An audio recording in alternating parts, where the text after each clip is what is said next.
তিন তালাক একসাথে দিলে এক তালাক হয়, বিস্তারিত বলবেন। তিন তালাক এক বৈঠকে দিলে এক তালাক হয় বা তিন তালাক হয়। এক বৈঠকে তিন তালাক কেন? 1,00,000 বার যদি বলে তোমাকে তালাক দিলাম, এক বৈঠকে কেন?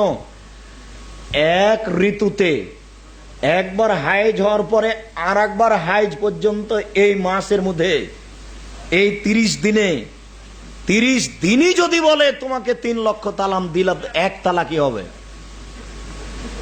কথা বুঝতে পারেননি? এক বৈঠকে কেন এক তালাকই হবে। তার সময়সীমা কতদিন? 30 দিন। 30 দিন বলাটা ভুল হলো। এক হাইজ থেকে আর এক হাইজ মধ্যের পবিত্রতা সময়টা বুঝাতে পারলাম না। এক তহুর চলাকালীন এক তহুরে এক পবিত্রতাই এক হাইজ থেকে আর এক হাইজের মধ্যে যত বাড়ি বলুক কয় তালাক হবে? এক তালাক। 2 তালাক হওয়ার জন্য আর একটা তহুরে যেতে হবে, পরের হাইজ থেকে আর এক হাইজে। বুঝা গেছে কি? আর একটা তালাক হওয়ার জন্য তার পরের এতে যেতে হবে, ঋতুতে যেতে হবে। আশ্চর্য! এক বৈঠকে 3 তালাক, আবার হিল্লে দিয়ে বউকে হালাল করছে। ছি ছি ছি ছি ছি ছি। আজকেও ছেলেটা মুসল্লি, কালকে আমার হাত পা জড়িয়ে ধরে বলছে আমাকে একটা কাজ দেবেন।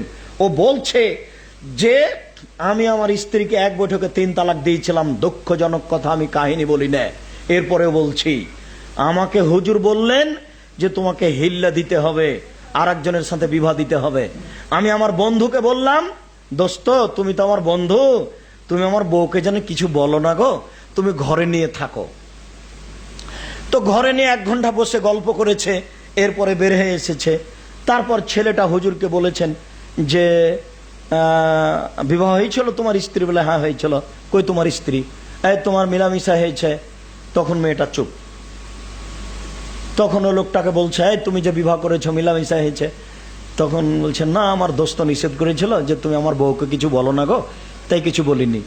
তখন হুজুর গরম হয়ে গেছে, গরম হয়ে বলেছে যাও, তোমাদের এটা কিছু হয়নি, ঠেকে রেখেছে। আবার কিছুদিন পরে 3 মাস পরে এক হুজুরের সাথে বিবাহ দিয়েছে। তো এখন ওর বউকে বলে দিয়েছে যে তুমি শেষ পর্যন্ত থাকবে না। আমি নগদ কথা বলছি, লজ্জায় আমার জান বাঁচে না, তবুও আমি বলছি নগদ কথা। স্ত্রীকে বলে দিয়েছে তুমি শেষ পর্যন্ত থাকবে না, মিলন আরম্ভ হলেই তুমি তাড়াহুড়া করে উঠে যাবা।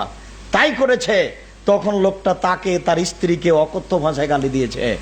এরপরেও মিলন এটাকে ধরে নিয়ে বিবাহ দিয়েছে তার সাথে। এ হলো হিল্লা বিবাহ। ধর্ম কি এত বড় পাগল? ছি।